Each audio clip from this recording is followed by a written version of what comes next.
করছি, তোমরা যারা এখানে আছো, ছোটরা অনেকে আছো, বড়রাও আছে, এই টপিকটা সবার জন্য কিন্তু খুব গুরুত্বপূর্ণ একটা টপিক। এর আগেও কিন্তু বিভিন্ন সময় আমরা আলোচনা করেছি, টিচাররা আলোচনা করেছে তোমাদের সাথে, তাই কথাটা খুব মন দিয়ে শুনবে। আর কেউ এটা নিয়ে একটা মজা করা বা হাসি এইগুলো যেন না। এই টপিকটা কি? টপিকটা হচ্ছে good touch and bad touch. কি topic? Good touch and bad touch. এবার অনেক ছোটদের মনে হয়তো প্রশ্ন জাগবে যে টাচ মানে হলো ছোঁয়া, তো ছোঁয়াটা আমার ভালো খারাপ কেমন করে হয়, তাই না? তাহলে ছোঁয়াও কিন্তু ভালো খারাপ হয়। হ্যাঁ, সেই ছোঁয়াটা কোনটা ভালো ছোঁয়া এবং কোনটা খারাপ স্পর্শ সেটা কিন্তু বোঝাটা এখন তোমাদের খুব প্রয়োজন। কারণ দেখো, তোমরা এখন স্কুলে আসো, রাস্তা দিয়ে আসো, তোমাদের সাথে অনেক লোকের হয়তো দেখা হয়, তাদের মধ্যে থেকে কেউ হয়তো তোমাদের খারাপভাবেও স্পর্শ করতে পারে, বা হয়তো বাড়ির কোনো মেম্বার, কোনো চেনা জানা লোক, সেও কিন্তু সবার আড়ালে তোমাদের সাথে খারাপ ব্যবহার করতে পারে, এবং সে কি আশা করে যে তোমরা কারোর সাথে সেটা শেয়ার করবে না, কাউকে জানাবে না। যারা তোমার সাথে এই ব্যবহারটা করছে সে কিন্তু এটাই ভাবে যে এরা কাউকে কোনোদিন বলবে না। তো সবার প্রথম নিয়ম কি?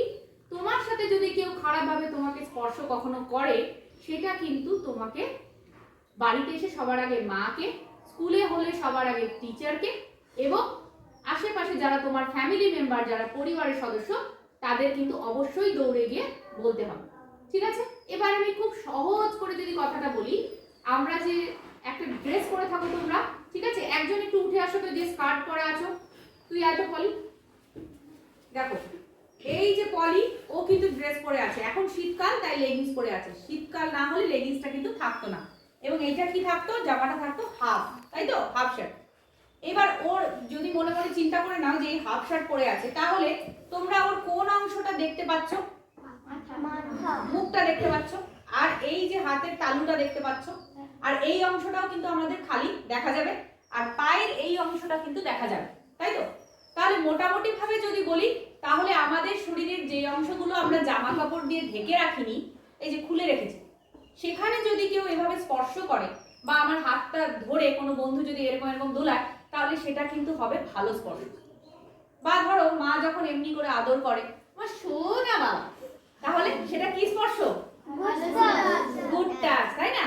আচ্ছা, এবার যদি সেটা না হয়, যেখানে তুমি পোশাক পরে আছো, মানে জামা পরে আছো, এই যে শার্টটা পরেছো, স্কার্টটা পরেছো, তার নিচে তোমরা সবাই গেঞ্জি পরো, ছোট বাচ্চা, ছোট থেকেই তোমরা জানো যে ভেতরে আমরা একটা ছোট প্যান্টও পরি, তাই না? কি বলি মজা করে আমরা, জাঙ্গু প্যান্ট, তাই না?